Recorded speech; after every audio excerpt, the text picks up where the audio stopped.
How's it going, guys? Nathan's BMW Workshop, and today we're going to talk about why you should buy a BMW E90 in 2020. The E90.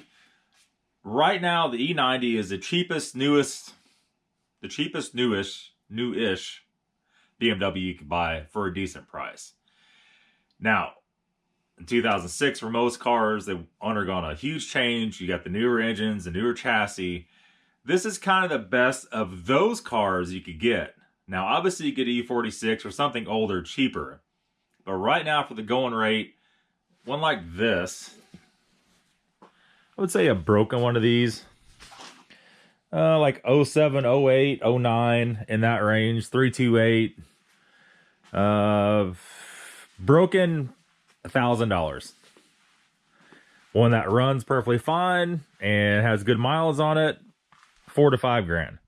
So you're in the price range of like Kia, right? Like junk. Now, if you get certain cars these years, around 06, 07, 08, they could be a real pain in the butt. You know, kind of the bigger, more luxury vehicles you get, the more electronics. The E90 is really good because it does not have electronics overload. Now, this particular one, set you guys back up there, has xDrive and iDrive. That makes it a little more complex, but 90% of E90s don't have the iDrive. They don't have the navigation screen on the dash. You don't have to worry about the most network. You don't have to worry about a lot of stuff because of that. And xDrive is a lot more difficulty, but you guys that live in northern climates like I do that have snow, that's something you might want to struggle through. It might be okay to suffer through xDrive and replace some more parts because it's all-wheel drive versus a rear-wheel drive car, because when it snows, it is nice, right? Like here, when I go turn around, if I get a tire off the gravel in the mud, you don't get stuck. It just drives away like nothing. Also, when you're out in the rain, you take off, you pull out from somewhere, you don't have to worry about it spinning, you don't have to worry about anything. You just hammer down and away you go. Don't have to worry about it. These cars still look good. This is a pre-LCI, so you get 08 newer, you get different headlights, you get a little bit different bumper. This is actually the LCI bumper, just tiny, tiny changes. And, well, you don't get those wheels no matter what you get. You have a whole variation of wheels from 16-inch to 17 to 18. I don't think they ever did 19s factory on the E90. You get a lot more modern looking mirrors. If you're a US resident, you get sunroof. If not, you don't. You get a BMW laptop with ISTA on it. No, I'm sorry. Sorry, you don't get that. But one thing you do get over E46 is a lot more interior space. And you get a lot nicer looking door panels, in my opinion. The dash is a lot nicer. There's that iDrive I was talking about on the dash. And this one has, you know, aluminum trim, aluminium, however you want to work it. And you do get a lot more modern tail lamps. The car just looks newer, right? This thing's actually pretty dirty. I need to get this thing out and run to the car wash, boys. And you get a lot more, I don't know if you get a lot more trunk space. If you get the right E90, you get the back seats that actually fold down. And having the back seats that fold down is actually a pretty big option. I don't remember how these even fold down. We're going to go and do it real quick. I don't think that's an option on all of them. Here's a handle right here. So you pull that, close that. And now, what I like about this car, you can go to Lowe's and you get like big stuff in here, right? When I did these doors, all the wood for it was 6 foot long. And we went through and hauled it all in this car one trip. You know, it goes almost up to the console, not quite to the console, with 6 foot. Perfect. I could run this to Lowe's. I live about 40 minutes from Lowe's. I could run this car down there for almost nothing. Or if I ran this Toyota Sequoia down there, it'd be like 20 bucks for the fuel, right? Or more. Depends on what you're pulling. And I like that about this. Obviously, you want to lay some blanket or something in there if you're going to do something like that, which I did. You don't want to put anything directly on the carpet. You want to keep your car as nice as you possibly can. That's a big deal, though, because a lot of people live in the city where they don't have a truck, they don't have a big SUV, that's a huge option. So something to look for when you're buying one also. Now, next thing, the engines in these N52, and you can also get the diesel and the 4-cylinder stuff and on and on and on, the M3 with the V8. But the standard engine, the N52, is not too difficult to work on. You can buy the M3 bumpers for these cars. You could buy all kinds of other stuff for them, right? And to make them look like an M3, you could buy the M3 hood and so forth. This is a little more cramped than a 5 Series. It is not near as cramped as a 1 Series with the same engine in it. All the cowling's pretty easy to get out. If you got to take the intake off, it's easy to get to. All this stuff comes out very simply. There's not a lot of surprises on this engine. And it says magnesium block, as a lot of you guys know, and aluminum head. So with minimal knowledge, you could work on this car.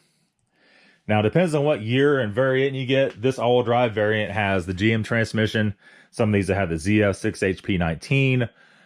This has the 5L30E and so forth.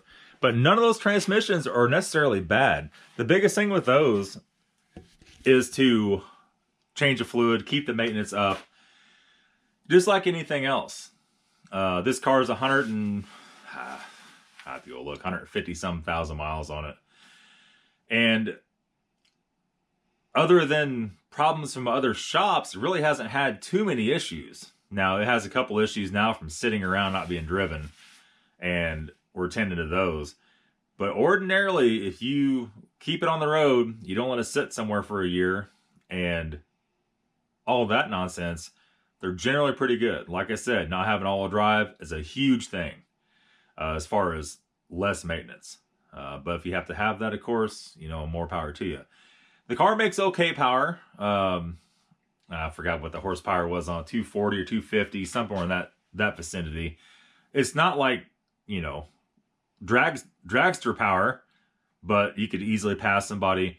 This car, with the tune with everything that's on it, I don't know, the E60 had the same engine in it. The tune that was on that, it got about 29 with the all-wheel drive system. You're probably going to have a little bit less depending on the wheel and tire combo, and if it's all-wheel drive or not all-wheel drive, and what transmission you have. If you have the 5 or 6 speed, there's variance to it, right? You can pretty much expect around 30 miles a gallon on average. Obviously, if you're driving in town, it's going to get a little bit worse, but not a lot. You might get down to 23. That's kind of worst case. If you know how to work it, how to baby this thing on the highway going 55, 60, you could probably get 35, 36 miles a gallon out of it. That's the range of a lot of 4-cylinder cars. This car being inline 6, that's a big deal. Now, the diesel variants, 335i, the 330d, if you live in England, you get all the 4-cylinder diesel stuff. The 320d, I don't know. There's this, it's like endless, right? Like a 4-cylinder diesel will get better. A 335d won't get better than that. I highly doubt it. Everybody will tell you it will, but it will really? Probably not. If you have the 335i variant, the M54 twin turbo, you can expect a little worse fuel economy. You can expect a lot more difficulty doing stuff with 2 turbos on it, obviously. You have different injector situation. You have a lot of cost on that engine. But N52, the 2 most expensive things on this whole engine is the water pump, which if you buy it off Amazon or eBay, OEM one's $225-ish. Time you buy a thermostat, you could be out the door for $250, $260, something like that. And, you know, your Van Oil solenoids, your next most expensive thing, they're about, I think I paid a little short of $300. But other than those 2 things, nothing else is very expensive at all. The valve cover's $100 if it comes to that. Spark plugs aren't really that much. Coil packs aren't very much. They're about $100 for all OEM stuff, like $125 I think I paid for the last ones I put on this car. You know, all your, depends on what transmission you got. The filter could be upwards of $80 if it's made into the pan. If it's just the filter itself, it's $30. If you know how to service all that stuff. If you have all-wheel drive, you know how to service the transfer case. You know how to service the front and rear diff yourself. It's no more expensive than owning any other car. It's really not. You will need, at the minimum, a legit scanner for this thing. If you plan on doing any kind of crazy stuff with it or having any kind of catastrophic issues, you're going to need ISTA with the laptop to do that, the BMW software. There's a lot of variables to it. The brakes are cheap on these. Even if you have the Brembos on it, the pads aren't that bad. This car does not have the Brembos, obviously. And I don't know, all of the ceramic brake pads for the whole set, front and back, were, I don't remember, $50, $48 for all of them. And that was like for really good stuff.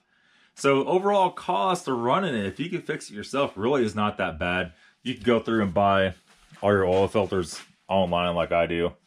And you don't have to buy Fram. You don't have to buy expensive ones from the store, from AutoZone or O'Reilly's. They're $5, $6 a piece. That really makes this one of the cheapest cars you could possibly run. I could buy the OEM filters for this cheaper than I came out of Toyota. You know, and on these, parts are very available, very readily available. Even OEM stuff or even legit stuff, not Chinese stuff. I can't say a lot of that for the Toyota stuff. There's not a lot of parts available for those at all. Sometimes they struggle a lot finding parts with the Sequoia, and we got to order something in, it's not the right one, and send it back. But since these cars use the same engine in a lot of different models, it makes it tremendously easier to buy parts for it. And they use the same engine in a lot of different years, and that's a big thing too. So, is the E90 the best car to buy in 2020? It's definitely the best BMW to buy in 2020 for the cost. And you can almost assure you're not going to have any just dramatic, huge amounts of drama with it. You know, you have to order stuff or you have to buy stuff right. You need black interior. If you get something with that light cream colored interior or white, you're going to have issues. It's going to get dirty and it's not going to be cleanable. And you see that a lot, even with brand new BMWs for sale, 1, 2 years old. They have marks in somebody's jeans on them, on the seats. They had seats look dingy. There's just not much you can do about it at that point, short of respraying them, redying them. And who wants to do that to a newer car, right? I would say black at the minimum. The Dove gray interior is easy to deal with. And that's pretty much it. Like anything else, guys, watch your Carfax stuff. Be aware of the car before you buy it. See if you get a receipt for if the water pump's been done on it. If you're having a random misfire before you buy it, may not be such a bad deal, right? These cars usually are pretty easy to fix with those kind of codes. It might be to your leverage to buy one and to come out good on it. But don't overpay for it. A car like this, like the Max, is like $5,000, right? Unless it has no miles on it, then you could pay a little more. You never want to buy a car, you guys know me, never want to buy a car at full retail where you own it a couple years and you can't get rid of it for what you paid for it. So just use your own common sense. Really not bad cars. That's going to be it, guys. Thanks for watching. We'll see you soon. Tomorrow. See you later.